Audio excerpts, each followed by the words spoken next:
Salve. Salvead. Fūmus et cōgitāmus. Mihi nomen Jeden.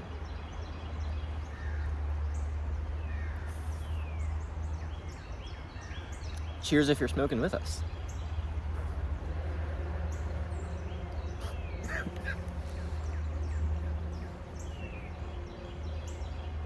Yo, nature is so cool. Yo, what?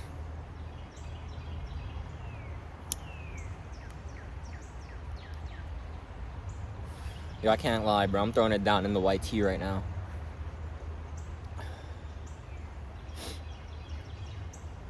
There's not many people who can look this sexy in a suit and tie, or just a suit, you know what I mean? Or just a nice jacket and a nice shirt. Follow me with some jeans. Or in streetwear.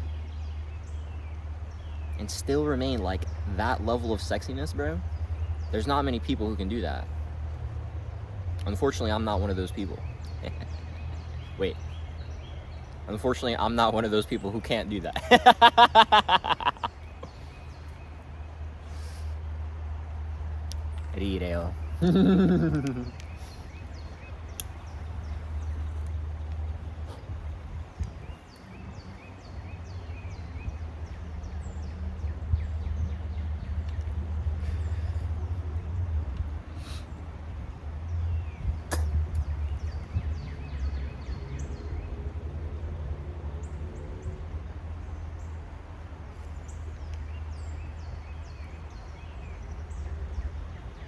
Languages are so cool.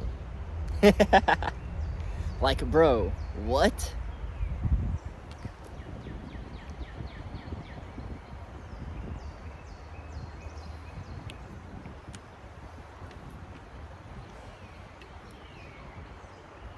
I feel like it's really hard to appreciate languages if you haven't studied another one as an adult.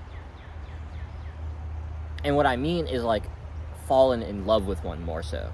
Like, I feel like most of the time the problem is like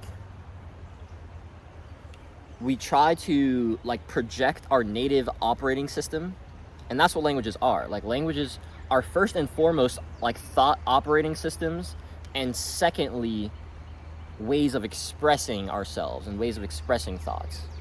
But like they're first tools in like consciousness technology for understanding the universe and understanding the self, understanding the mind, understanding reality at hand, both physically and metaphysically.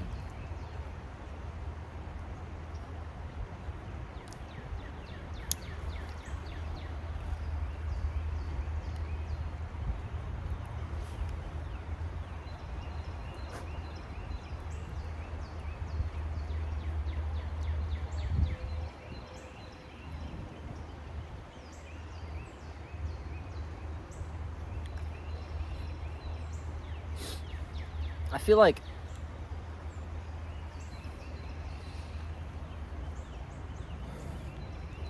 it's very hard to appreciate a different operating system if you never actually get into a different operating system consciously and have conscious contrast. And so what I mean by that is, one, if you are a like just monolingual person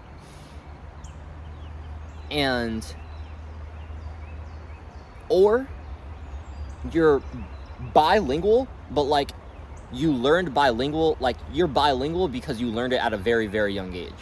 Either because you grew up in like a bilingual household, or because like you learned it like very early on in school as a kid.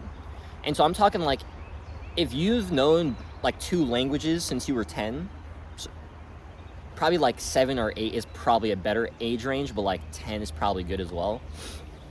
I imagine that you basically don't really understand the concept of languages as different operating systems, because all you've ever known is language as operating system. All you've ever been in is inside of the very mechanism and inside of the mechanic.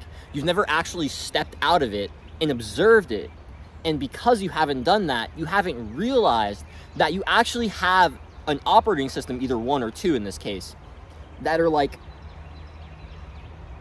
forming how you see the world and actually how your thoughts go about creating that world as well. Because the thing is, your language is your expression device, your expression technology. Like, language is ultimately a tool of consciousness, a spiritual technology, so to speak, that allows us access into reality creation through the will and through channeling desire through these symbols and through these sounds and through what they point us to, and how they can allow us to like will our intent and channel our desire in certain ways to influence and create transformation in the world amongst ourselves and amongst other people and the universe at hand.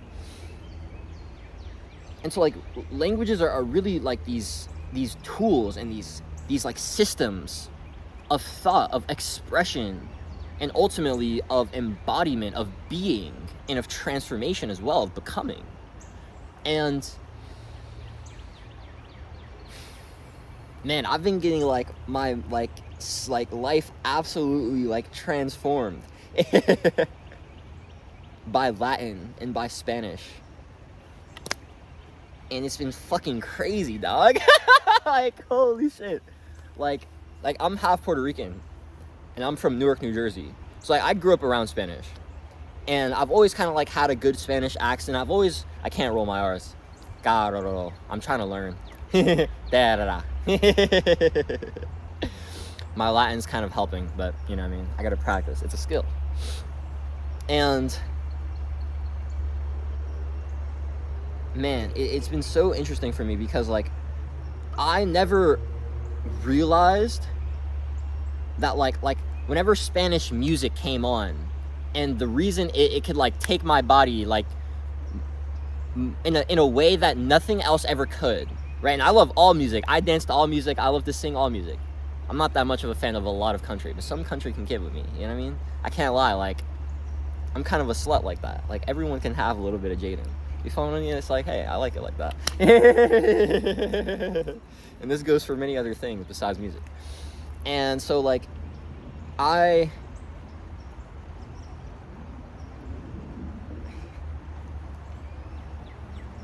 always just had this pull towards understanding so many things and experiencing so many things. And for me, I've always just seen all things as just like, I've always just felt this like relationality, this greater intelligence. Like I grew up as a fundamentalist, a Christian, like a Protestant, and I always had this like nervous system level like reaction to like fearing God or to like hell theology.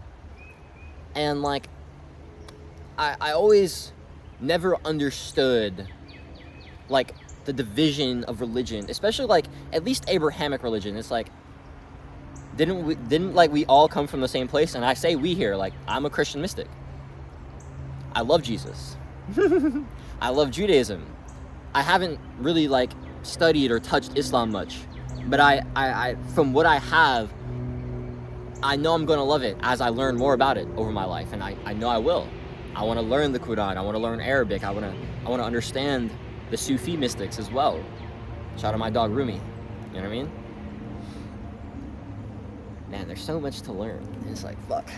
No, I'll never learn it all. It's very tragic. I grieve about that a little bit every day. But it's like, there's so many things to approach in the universe. And the thing is, like, there's no one right path. And so, like, saying there's, like, one right thought system or one, like, right emotional reaction or one right perspective or one right path or one right door to take or one right window to look out of, one right, like, lens that's capturing the right one image. It's like, the thing is, this one intuition is good because it's true, and there is one thing, the infinite, the absolute.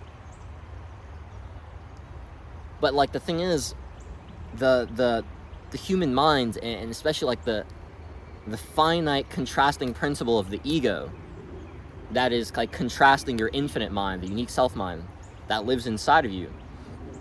Like, you have a infinite connection to the all because you are of the infinite, but you also have this like contrasting perception of the ego, and it's kind of like you gotta like duke it out. You feel what I'm saying? that like spiritual warfare that people talk about in your mind, it's the unique self versus the ego.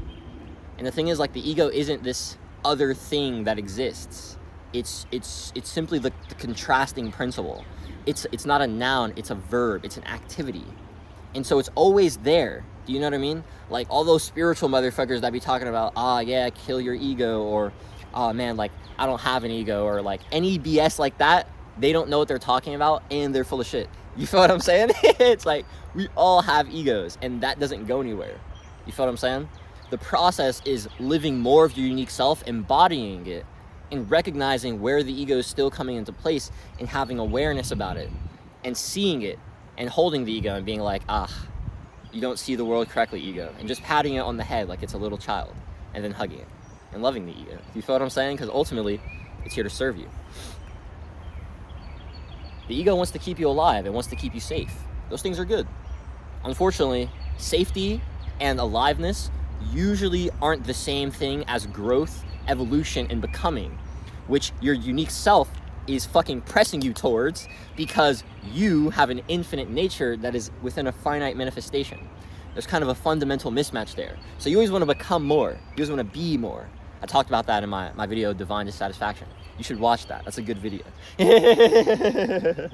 Divine dissatisfaction is very important. But we all have these thought systems, right, to go back to languages, because this is all really what we're talking about. We have these thought systems, and the thing is, especially our modern like systems, our vernaculars, English or Spanish or French and Italian, as much as the Romance languages are better than than English is, we have this like inherent like kind of like verticality in our language, so to speak. And what I mean horizontalness. That's what I mean. This vector. That was the word I was looking for. Like this vectoredness in our language. We have this like straightforwardness in our language that like is subject verb order. Like, Jaden does this, I walk to the stream. We have this in our language. I pick up the lighter. Feel what I'm saying? And because of that, like, we don't realize it, but that trains our thoughts and like our perception to see the world as like inherently vectored. Do you feel what I'm saying? And like directional. And maybe to even see thought and like understanding as well as like inherently vectored and directional. And the thing is, this actually disconnects us from an entirely different kind of intelligence, intuitional intelligence, which isn't vectored or directional, but is actually like circular and is more meta and vertical than is horizontal. You understand?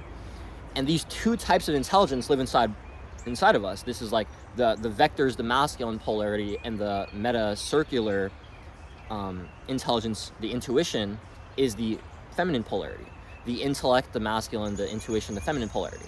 We all have these two types of intelligence inside of us.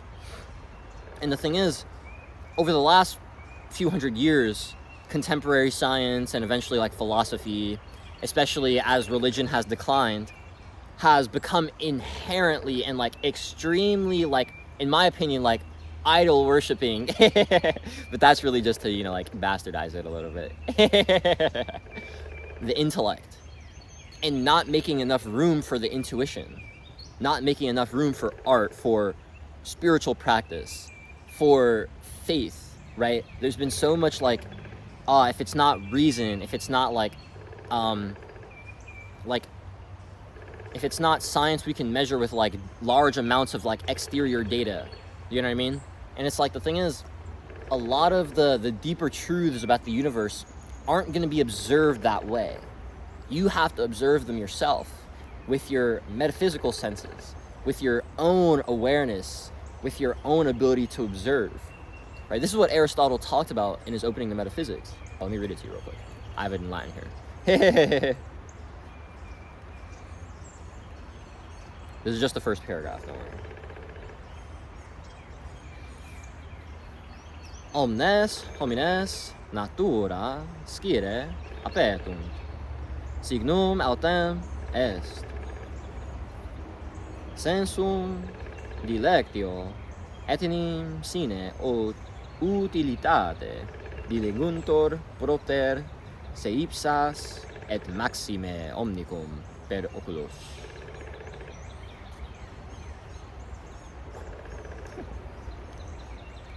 So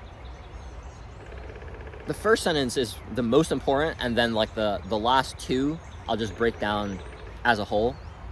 Omnes homines natura scire appetunt. And what Aristotle is saying here is that the nature of all men, all humans, is this inherent appetite, this desire, this bodily craving and like spiritual like thirst, appetunt, scire, toward knowledge, knowing, understanding, scire, ski coming from like knowing, knowledge, like scientia, science. Omnes homines, all men, natura, nature, and then appetunt, right? That appetite, that desire to know, that hunger. You know what I mean? It's not just a like, oh, I want it. It's more than that. Because want or desire in Latin is derideo. It's different. It's like, I have to have this. It's vectored. It's directional. And this is what Aristotle's Greek was really getting at. Like a lot of the English translations of Aristotle's original Greek, I don't have it on me here. Actually, wait, I do. Wait, no, I don't. Fuck. All right, I thought I did. I don't have my Greek journal on me. But basically, a lot of the original Greek that gets translated into English is all men by nature desire to know. And while that's okay and philosophical and profound in itself, that's not actually what the Greek was getting at, and that wasn't actually Aristotle's position. Aristotle wasn't making this like hardcore claim about like man's nature. What he was more so getting at, a better English translation would be, all men by nature stretch toward knowing. It's this movement, like I said, that stretch. That's where the apperunt comes. It's this thing that moves the body towards knowledge. That doesn't just, keep us in this like abstractness of the universe, but it gets us to want. It's this like innate hunger that gets you to move, to act, right? And then Aristotle goes on and he says, he explains, let me go back to it. Signum autem est sensum dilectio, et enim sine utilitate diliguntur propter se ipsas et maxime omnicum per oculus. And so what he's saying there is, we can observe this and we can understand this by looking at the senses, right? We can come to knowing about this. And the thing is, like, we have these senses, right? We're talking about like sight and touch, taste, smell, sound, right? And we use them and we just want to enact them. We just want to use them, even when they don't really have that utility, right? Sine utilitate. Even without utility, we still have this desire to reach towards our senses. And then he says, let me just go to it. Because the emphasis on et maxime omnicum per oculus. And this is especially so with eyesight, with vision. we always want to see things, right? We, like, you know, as kids, you'd always, like, look out the window when you're driving, right? When you were in the backseat of the car, right? And, like, you just wanted to see, you wanted to know. It's the same thing as, like, a dog wanting to smell everything. For dogs, it's just not sight, it's smell. You get what I'm saying? For certain animals, you know what I mean? I mean, for other ones, it's touch. Like, ones, like there are certain, like, I know there are certain, like, bugs and stuff like that that are more triggered by, like their hairs or something like that. And, like, they get information based on how they're, like, feeling. Like the, what is that? The plant in Finding Nemo. I forgot what it's called. But, like, you guys know what I'm talking about. Those plants have touch-based information. Do you feel what I'm saying? Like, the senses are all about information. And that's what I'm getting at here when I was talking about, like, the metaphysical senses, when it comes to observing things beyond, right? Ton meta. Above. No, ton metaphysicā. Right? That's actually the name of Aristotle's metaphysics. Ton metaphysicā. Which is the things above physical things. You feel what I'm saying? Like, it wasn't just like metaphysics, but it was like the things beyond, above. And, like, that's what metaphysics is. Aristotle said this himself, that like, metaphysics is the study of the first principles and the first causes.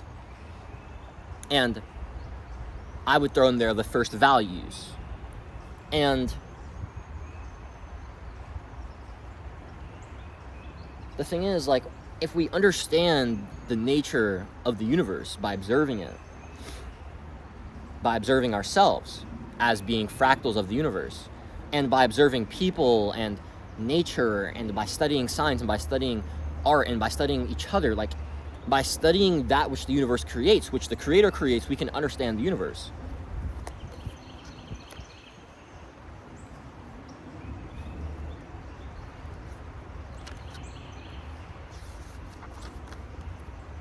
Principium correspondentiæ. Quod est supra est sicut, quod est infra. Supra, infra. Sicut, supra, ita infra. No, ita infra. Sicut, supra, as above, just as it is above. Sicut doesn't just mean, like, as, right? It means just as this, it's the same.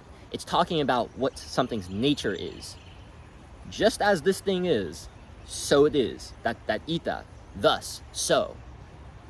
Sicut supra, just as higher things are, so are ita, infra, lower things. Sicut intra, ita extra. Just as it is with inner, so it is with the outer. The Hermetic sciences, they point us at the deeper truths of the universe, and they help us understand the mechanics of our very being and where we come from, the universe, and how the universe operates and where it comes from the all, right? And when we understand that, we aren't just beings that correspond to the oneness of the creator, but we're also beings that correspond to the polarity and the duality of the universe. We have to realize we have this, like, dual paradox going on inside of us. There's the paradox of the universe, which already exists. Like, the universe is already in, like, contrast. It's radiation and gravity. It's positive and negative. It's inhale and exhale. You know what I'm saying? Yin and yang. But there's also this duality, this paradox between your eternal ontological nature as well as your cosmological expression, which is temporal and evolving. Do you feel what I'm saying? And so it's like, whoa, like, I got a foot in eternity and a foot in space-time. Yeah, it's kind of nuts. That's what it's like living this human experience as a spiritual being. It's pretty crazy. Right? And that awareness, but not just the awareness, the embodiment of that awareness, is the very thing that actually allows you to create transformation at higher levels. And the thing is, languages, they've always been tools for helping us understand the universe, understanding ourselves. But if we only have this like vector directionality in our language and our thought systems, then we'll always be cut off from that polarized nature of ours, to have the intellect and the intuition as like this dual intelligence system. And we have to recognize that. Certain people are much more intellect like heavy, but they still need to learn how to cultivate their intuition. Certain people are more intuition heavy, but they still need to cultivate their intellect. I've always been a more balanced person.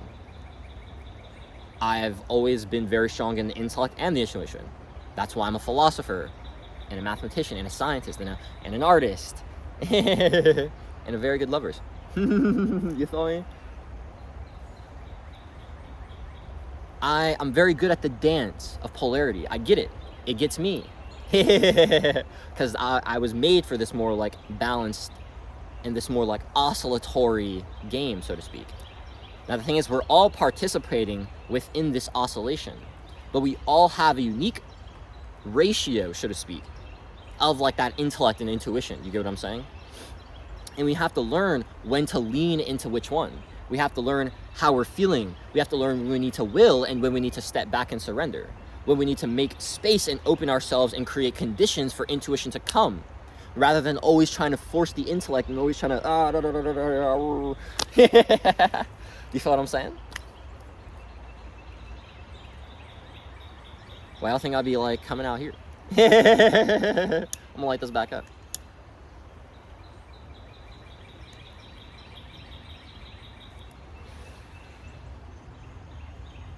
Fumo et cogito. Fumo et cogito. Fūmus et cōgitāmus.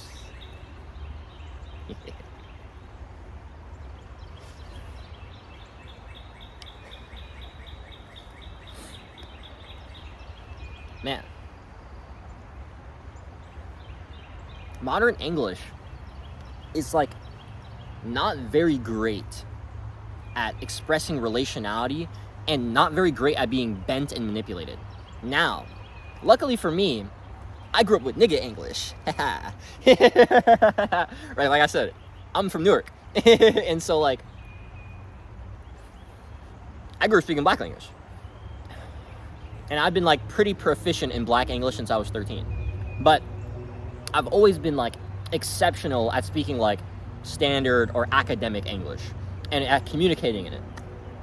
And I can very well if I choose to do so. But I don't, because I don't care. And English, like regular English makes me fucking bored, you know?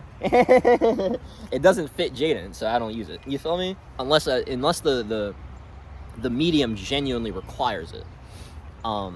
Which it usually doesn't.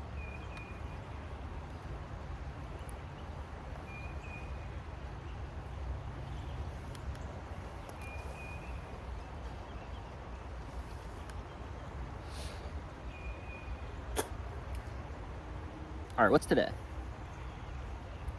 March 30th.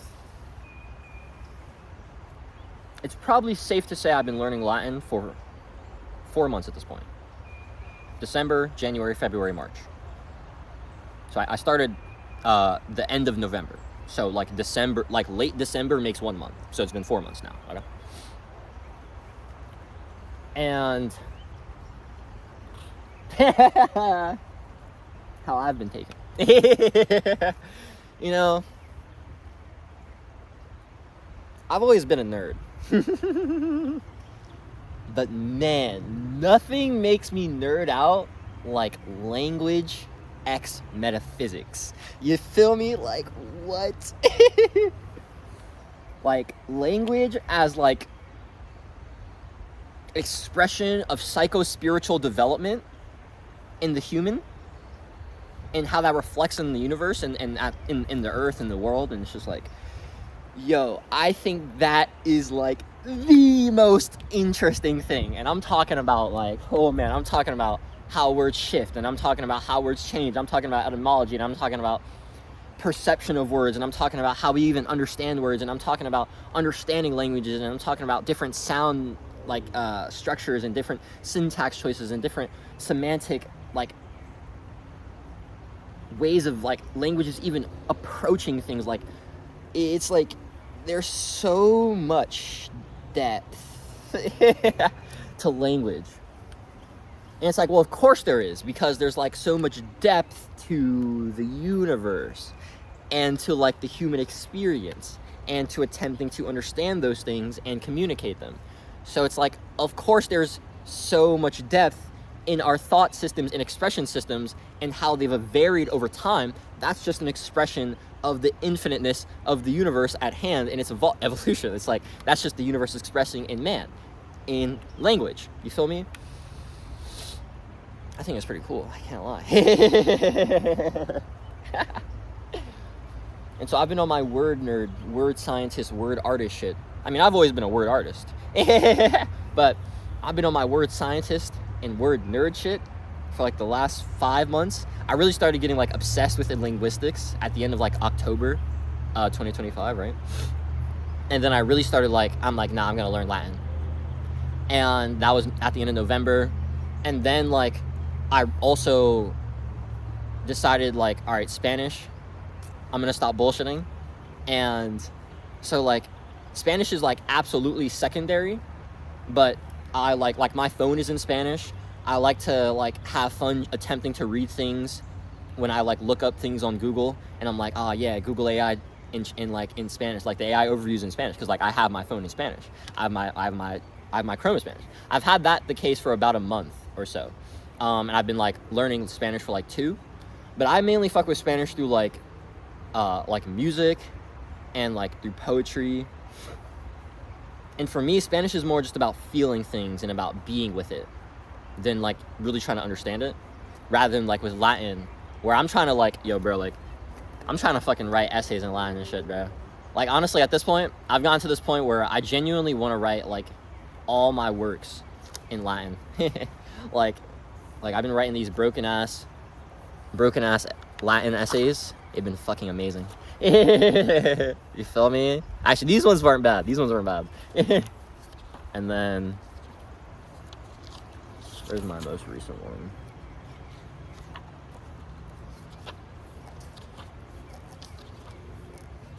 I think it's right here.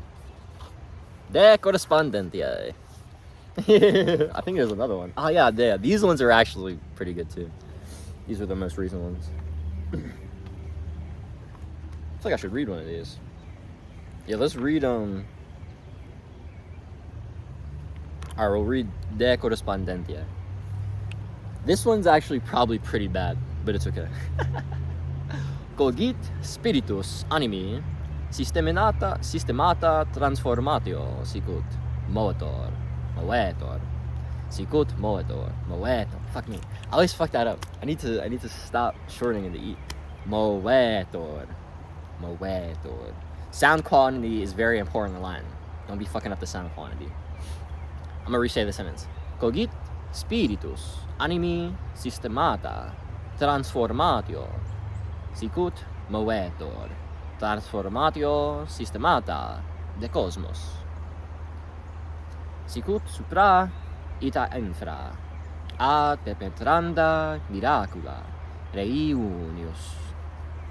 Sicut infra ita extra, sicut infra ita supra. Ingeniari mentem sicut ingeniari cosmos. Sicut omnia transformatio systematae de cosmos. Honestly, this probably wasn't that bad. Now that I'm rereading it. I wrote this, I think I wrote this 2 days ago. No, 3 days ago. This was the 27th at 9:04 to 9:17 p.m. I like timestamp all my shit, bro. But let me like translate this for you. Cogit spiritus animi systemata transformatio sicut movetur transformatio systemata de cosmos. Okay. So that is the the soul's psycho-spiritual transformational system is just as, it moves just as, the transformational system of the cosmos. The psycho-spiritual system of the of the soul, both of like my soul, your soul, like all of our souls. When I say psycho-spiritual, I mean like the mind and the spirit, right? As like two expressions of one being. Like you are a spirit, you are a like spiritual, psycho-physical entity. You feel what I'm saying? A mind-body-spirit complex, as the law of one would say. And so, when I say you're psycho-spiritual, cogit spiritus, that is the thing is, like, earlier I was talking about divine dissatisfaction, and how about we all have, like, this infinite nature that moves towards experiencing more infiniteness and expressing more of its infiniteness within the finitude of the cosmos, and within its experience within the cosmos, right? Because at the end of the day, the cosmos itself is also finite in expression. That's why the universe is always expanding. The universe expands at the speed of light. That's a physical manifestation of the cosmos, the universe at hands, like expansion and consciousness. The cosmos is itself a being on its own journey of evolution. And so, like, we are, like, corresponding, de correspondentiæ, sicut cosmos, just as the cosmos. And we move, like the systemata transformatio, the transformational system of the soul's psycho-spiritual journey, right? The soul itself moving towards its own infiniteness, and the mind expanding in its finite understanding, in its finite awareness, to become more and more like its infinite nature, right? And so, like, there's this psycho-spiritual, right, evolution. And that is the same mechanically as the universe's evolution. But the thing is, the universe doesn't have a psycho aspect to it, because it doesn't have like a human mind. The universe is a different kind of intelligence. And so I said, I'll just read it again.